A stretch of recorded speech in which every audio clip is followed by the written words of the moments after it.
90,000 രൂപ ടാക്സ് അടക്കണം സുജിത്ത് അടച്ചാന്ന് നോക്കി. നമ്മുടെ കൂട്ടത്തിലുള്ള നമ്മളെല്ലാവരും ഗതികേടോനാണ്. കാറ്ററിംഗിന് ചാർജ് ആവട്ടെ എന്ന് പറഞ്ഞ് ഓടാൻ നിൽക്കുന്ന ടീംസാണ് നമ്മളെല്ലാവരും. കേൾക്കുമ്പോ തന്നെ ഞാൻ ചാർജ് ആണ്.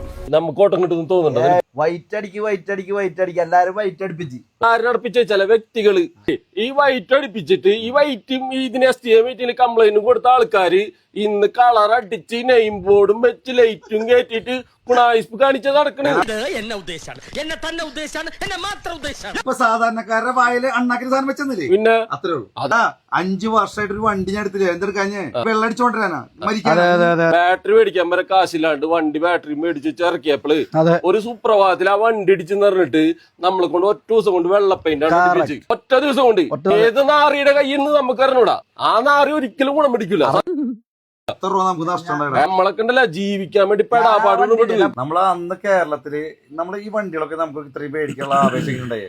നമ്മൾക്ക് വണ്ടിയിൽ ഇഷ്ടപ്പെടുന്ന ഒരു വിഭാഗം കുട്ടികൾ, അവരോട് നമ്മളോട് കാണിക്കുന്ന സ്നേഹം, ഈ വണ്ടിയിൽ പോകുന്ന സമയത്ത് നമുക്ക് കിട്ടുന്ന ആനന്ദം, നമ്മുടെ ലൈഫ് ജീവിക്കുന്നതിനാ, നമ്മൾ സന്തോഷിക്കാനും അതിന്റെ കാര്യങ്ങൾക്ക് വേണ്ടിയിട്ടാ. അത് കഴിഞ്ഞിട്ട് ഒരു സുപ്രഭാതത്തില് ചില വ്യക്തികളുടെ കാര്യം നടത്തുന്നതിന് വേണ്ടിയിട്ട് 5 or 6 പേര് കളിച്ച കളിയില് മൊത്തം കേരളം വെള്ളടിച്ചു എന്ന് പറഞ്ഞ ബസ്സല്ല വെള്ളടിച്ചത്.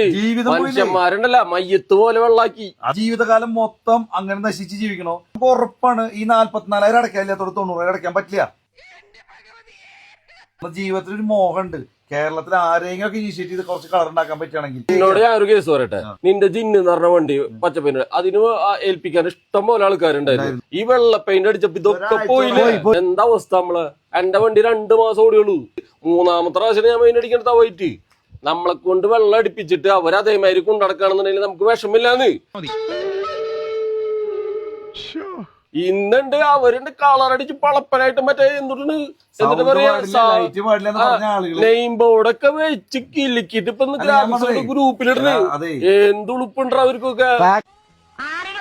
കേരളത്തിലെ പിള്ളേരെ തിരിച്ചറിയും ആര് എന്ത് ചെയ്തു എന്നൊക്കെ ഒരു ഇതെല്ലാവർക്കും ഇപ്പൊ മനസ്സിലായി. കുറെ പേരുടെ മണ്ടത്തരം കൊണ്ട് കുറെ പാവങ്ങളുടെ അല്ലെങ്കിൽ ജെന്യൂനായിട്ട് വിശ്വസിക്കുന്ന ആളുകളുടെ വയറ്റത്തടിച്ചത് ഒരാളെയല്ല, ഒരു കുടുംബത്തിനെയല്ല, എത്രയോ പേര് വർക്ക് ചെയ്യുന്ന മേഖലയിലാണ് വ്യക്തികള്. ഒരു മിനിറ്റ്, ഒറ്റ ചോദ്യം. ഈ പറഞ്ഞ വ്യക്തികള് കേരളത്തില് ടൂറിസ്റ്റ് വണ്ടിനെ വെള്ളം അടിപ്പിക്കാൻ നിന്ന വ്യക്തികള് എന്റെ പച്ചവണ്ടിനെ വെള്ളം അടിപ്പിച്ച് കാണിച്ചിരുന്നത് പച്ചക്ക് വെല്ലുവിളിച്ചിട്ടുണ്ടാ.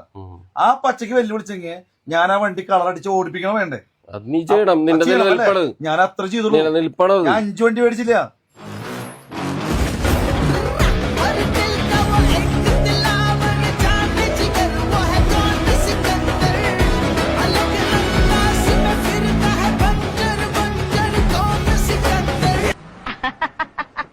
ഇതിനു വേണ്ടി കളിച്ചോര് ആരായാലും വേണ്ടില്ല, അവന്മാരൊന്നും നന്നാവൂല്ല ഒരിക്കലും.